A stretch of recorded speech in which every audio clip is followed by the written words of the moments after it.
മന്ത്രി പദവി തെരഞ്ഞെടുപ്പ് നേട്ടത്തിനായി വി ശിവൻകുട്ടി ദുരുപയോഗം ചെയ്യുന്നതായി ബി.ജെ.പി. സംസ്ഥാന അധ്യക്ഷനും നേമം മണ്ഡലത്തിലെ സ്ഥാനാർത്ഥിയുമായ രാജീവ് ചന്ദ്രശേഖർ. വി ശിവൻകുട്ടി ലേബർ വകുപ്പിൽ നിന്നുള്ള ഉദ്യോഗസ്ഥരെ കൂട്ടത്തോടെ തെരഞ്ഞെടുപ്പ് ചുമതലകളിലേക്കായി എത്തിക്കുന്നു എന്നാണ് രാജീവ് ചന്ദ്രശേഖർ പ്രധാനമായും ഉന്നയിക്കുന്ന ആരോപണം. റിട്ടേണിംഗ് ഓഫീസർ ഉൾപ്പെടെ ലേബർ വകുപ്പിൽ നിന്നുള്ളവരാണ്. തെരഞ്ഞെടുപ്പ് അട്ടിമറിക്കാനാണ് CPM നീക്കമെന്നും രാജീവ് ചന്ദ്രശേഖർ ആരോപിച്ചു. സംഭവം പെരുമാറ്റച്ചട്ട ലംഘനമാണെന്ന ആക്ഷേപവും ഈ ഘട്ടത്തിൽ ഉയരുകയാണ്. ആദ്യം രാജീവ് ചന്ദ്രശേഖറിന്റെ പ്രതികരണത്തിലേക്ക്. ഇന്ന് ഞങ്ങൾക്ക് കിട്ടിയതാണ് ഒരു list. Details of staff posted to assist the election commission returning officer. ഈ ലിസ്റ്റിൽ ഒരു 100 പേരുണ്ട്. എല്ലാം സ്റ്റേറ്റ് ഗവൺമെൻറ് എംപ്ലോയീസ് ആണ്. പക്ഷേ എല്ലാവരും ലേബർ ഡിപ്പാർട്ട്മെൻറ്റിൽ നിന്നാണ്. ഇതാണ് ഇവരെ പേടി. വിവാദം സൃഷ്ടിക്കുക, നുണ പറയുക, രാജീവ് എന്നൊരു പുതിയ പേരുള്ളൊരു CPM കാരനോട് മത്സരിപ്പിക്കാൻ പറയുക, എന്നിട്ട് ലേബർ മിനിസ്ട്രിയിൽ നിന്ന് എല്ലാവരും ഇലക്ഷൻ കമ്മീഷൻ്റെ ഉദ്യോഗസ്ഥന്മാരാക്കി അപ്പോയിൻറ്റ് ചെയ്യുക. MS വീണയാണ് വിവരങ്ങളുമായി ചേരുന്നത്. വീണ, ഈ നിയമം എന്നത് കേരള രാഷ്ട്രീയം ഉറ്റുനോക്കുന്ന ഒരു മത്സരം നടക്കുന്ന സ്ഥലമാണ്. പ്രത്യേകിച്ച് BJP ഏതാണ്ട് വിജയം 100% ഉറപ്പിക്കുന്ന മണ്ഡലമാണ്. അപ്പോൾ അവിടെ സർക്കാരിൻ്റെ സംവിധാനങ്ങൾ ഉപയോഗിച്ച് പ്രത്യേകിച്ച് മന്ത്രി വി ശിവൻകുട്ടി അവിടെ മത്സരിക്കുന്നു. അപ്പോൾ മന്ത്രി എന്ന നിലയിലുള്ള തൻ്റെ സംവിധാനങ്ങളെ മുഴുവൻ ദുരുപയോഗപ്പെടുത്തിക്കൊണ്ടുള്ളൊരു നീക്കമാണോ CPMൻ്റെ ഭാഗത്ത് നിന്നും നിയമത്ത് നടക്കുന്നത്? അതാണോ തെളിവുകൾ നിരത്തിക്കൊണ്ട് രാജീവ് ചന്ദ്രശേഖർ ചൂണ്ടിക്കാണിക്കുന്നത്?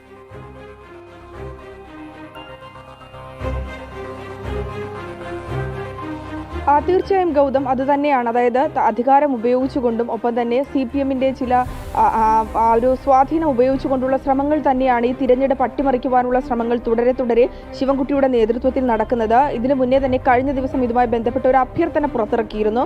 വോട്ടർമാരിലേക്ക് എത്തിക്കുന്ന തരത്തിലുള്ള ഒരു അഭ്യർത്ഥനയാണ് അച്ചടിച്ച് പുറത്തിറക്കിയത്.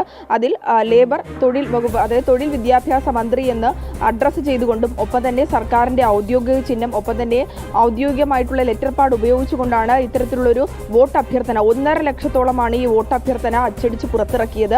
അത് ഗുരുതരമായിട്ടുള്ളൊരു ചട്ടലംഘനമാണ്.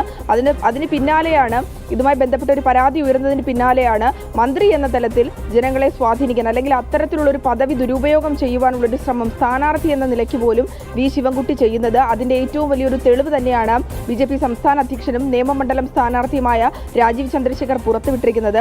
കാരണം തദ്ദേശ തിരഞ്ഞെടുപ്പുമായി ബന്ധപ്പെട്ടുണ്ടായ ഒരു പരാജയം വലിയ തരത്തിൽ CPMനെ അലട്ടുന്നുണ്ട്. അതിനാൽ തന്നെ ഈ മണ്ഡലങ്ങൾ, നിയമസഭാ തിരഞ്ഞെടുപ്പിൽ മണ്ഡലങ്ങൾ നഷ്ടപ്പെട്ടു പോകുമോ എന്നുള്ള ഒരു ആശങ്ക വലിയ തരത്തിൽ ചങ്കിടിപ്പ് വർദ്ധിപ്പിക്കുന്ന ഒരു സാഹചര്യമാണുള്ളത്. ആ ഒരു സാഹചര്യത്തിലാണ് മണ്ഡലം എങ്ങനെയെങ്കിലും പിടിക്കുക എന്നുള്ളതിൻ്റെ ശ്രമപരമായിട്ടാണ് ഇത്തരത്തിലുള്ള നീക്കങ്ങൾ നടത്തുന്നതെന്നാണ് നമുക്ക് മനസ്സിലാക്കാൻ സാധിക്കുന്നത്. തെളിവുകൾ സഹിതം പുറത്തുവിട്ടുകൊണ്ടാണ് പെരുമാറ്റച്ചട്ടത്തിൻ്റെ വിവരങ്ങൾ രാജീവ് ചന്ദ്രശേഖർ പുറത്തുവിട്ടിരിക്കുന്നത്. തൊഴിൽ വകുപ്പിലെ വിവിധ തസ്തികകളിൽ ജോലി ചെയ്യുന്ന 100ഓളം ഉദ്യോഗസ്ഥരെയാണ് ഇത്തരത്തിൽ തിരഞ്ഞെടുപ്പ് ചുമതലകൾക്കായിട്ട് നിയോഗിച്ചുകൊണ്ടുള്ള ഒരു അറിയിപ്പ് പുറത്തു വന്നിരിക്കുന്നത്. അതിൽ 100ഓളം ഉദ്യോഗസ്ഥരുണ്ട്. അതും നിയമമണ്ഡലത്തെ നിയോഗിച്ചുകൊണ്ടുള്ള കാര്യങ്ങളാണ് അതിൽ ഉൾപ്പെടുത്തിയിരിക്കുന്നത്. നിയമമണ്ഡലത്തിൽ CPMൻ്റെ സ്വാധീനം നടത്തുന്നതിനുണ്ട് അല്ലെങ്കിൽ CPMൻ്റെ ഇഷ്ടം നടത്തി ഒരു വിജയം നേടുന്നതിനുള്ള ശ്രമങ്ങൾ തന്നെയാണ് ഈ ഉദ്യോഗസ്ഥരെ നിയമിച്ചത് മൂലം നടത്താൻ ശ്രമിക്കുന്നതെന്നുള്ളൊരു ആക്ഷേപം കൂടി നിലനിൽക്കുന്നുണ്ട്. പെരുമാറ്റച്ചട്ട ലംഘനമാണ് ഇതുമായി ഉണ്ടായിരിക്കുന്നത്. തൊഴിൽ വകുപ്പിൽ നിന്നുള്ള ഉദ്യോഗസ്ഥരെയാണ് എടുത്തത്. നമുക്കറിയാം, സംസ്ഥാന സർക്കാരിൻ്റെ കീഴിൽ പല വകുപ്പിൽ ജോലി ചെയ്യുന്ന ഉദ്യോഗസ്ഥരുണ്ട്.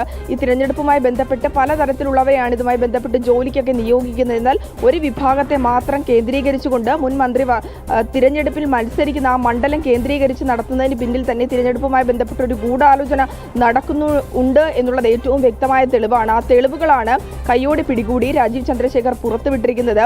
അതും ലേബർ വകുപ്പിലെ ഉദ്യോഗസ്ഥരെ മാത്രമാണ് ഇതുമായി ബന്ധപ്പെട്ട് നിയമിച്ചിരിക്കുന്നത്. 100ഓളം ഉദ്യോഗസ്ഥരെയാണ് ഇത്തരത്തിൽ തിരഞ്ഞെടുപ്പുമായി ബന്ധപ്പെട്ട പ്രവർത്തനങ്ങൾക്ക് ചുമതലപ്പെടുത്തിയിരിക്കുന്നത്.